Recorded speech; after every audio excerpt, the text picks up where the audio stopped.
ऐसा पहली बार हुआ है कि वर्ल्ड वॉर 2 के बाद किसी देश ने रूस की जमीन पर कब्जा किया हो और जेलेंस्की ने कुर्स्क पर चढ़ाई करके सांप के बिल में हाथ डालने का काम किया है और जिसका खामियाजा यूक्रेन की जनता को पुतिन के प्रकोप के रूप में भुगतना पड़ रहा है। पुतिन ने पिछले एक हफ्ते में यूक्रेन की राजधानी कीव पर अभी तक के सबसे बड़े हमले किए और रूस की कूटनीति की वजह से आने वाला वक्त यूक्रेन के लिए और भी मुश्किलों भरा हो सकता है।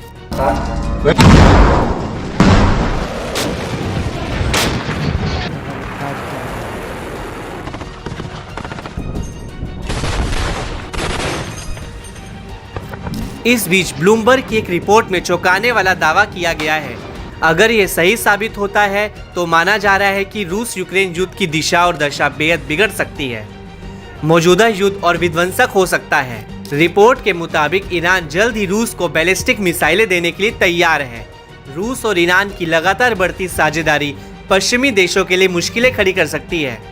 इस खबर के आग की तरह फैलने पर यूक्रेन के सहयोगी देशों ने भी तीखी प्रतिक्रिया दी है। पश्चिमी देशों ने चेतावनी जारी करते हुए कहा कि इस शिपमेंट के इस्लामिक गणराज्य ईरान के लिए गंभीर परिणाम होंगे।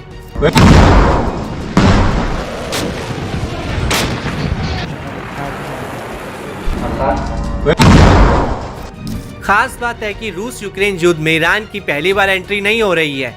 इससे पहले भी ईरान ने रूस को अपने ड्रोन की बड़ी खेप मुहैया कराकर मदद की थी, जिनका इस्तेमाल करके रूस ने यूक्रेन को तगड़ा नुकसान पहुंचाया था।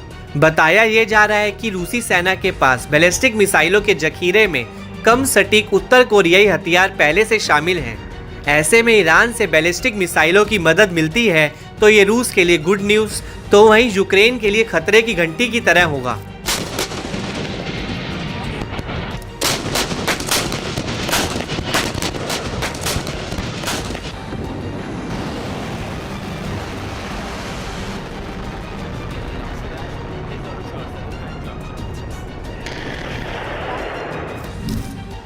वॉशिंगटन इंस्टीट्यूट के वरिष्ठ फेलो ने इस पूरे घटनाक्रम पर बड़ा दावा किया है। फरजीन नादिमी ने कहा कि ईरान की बैलिस्टिक मिसाइलों तक रूस की पहुंच यूक्रेन और उसकी नागरिक आबादी को तबाह कर सकती है, जो मौजूदा रूस यूक्रेन संघर्ष में एक निर्णायक मोड़ ला सकता है। ईरान की ओर से रूस को शहीद ड्रोन की डिलीवरी के दौरान भी बैलिस्टिक मिसाइलों पर चेतावनी दी गई थी। अगर रूस बड़ी संख्या में ईरान से सटीक गाइडेड बैलिस्टिक मिसाइलें लेता है तो ये रूस के लिए गेम चेंजर साबित होगा। इनमें से कुछ मिसाइलों में पश्चिमी यूक्रेन तक मार करने और रेलवे स्टेशनों जैसे महत्वपूर्ण लक्ष्य पर हमला करने की भी ताकत है। इसका नागरिकों पर बहुत बुरा प्रभाव पड़ने वाला है। रिपोर्ट में फिलहाल ईरानी मिसाइलों के रूस को ट्रांसफर किए जाने की कोई डेडलाइन की जानकारी नहीं दी गई है, न ही इनकी संख्या को लेकर कोई खुलासा हुआ है। न्यूज एजेंसी रॉयटर्स ने फरवरी 2024 में दावा किया था कि ईरान ने कथित तौर पर रूस को सैकड़ों बैलिस्टिक मिसाइलें भेजी हैं।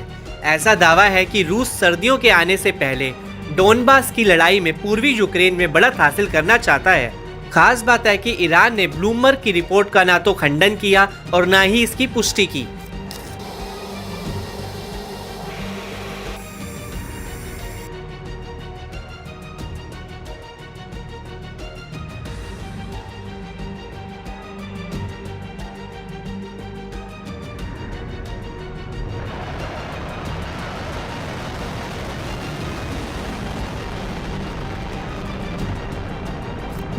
गौरतलब है कि रूस को हथियारों की सप्लाई करने के लिए G7 देश पहले ही ईरान और उत्तर कोरिया पर कई प्रतिबंध लगा चुके हैं। अमेरिकी एक्सपर्ट्स रूस ईरान पर कह चुके हैं कि ये एक ऐसा रिश्ता है जो आवश्यकता और लाभ पर आधारित है। ऐसा अंदेशा है कि रूस के साथ गहरी साझेदारी ईरान को पश्चिम से अलग थलग कर सकती है। पहले से ही संकट के दौर से गुजर रही ईरानी अर्थव्यवस्था और खराब हो सकती है। इसमें कोई शक नहीं कि फरवरी 2022 में यूक्रेन पर हमले के बाद से ही रूस और ईरान के बीच सैन्य सहयोग मजबूत होते जा रहे हैं। ऐसे में देखना काफी अहम रहेगा कि ये जोड़ीदार यूक्रेन और पश्चिमी देशों के खिलाफ कितनी गहरी छाप छोड़ते हैं।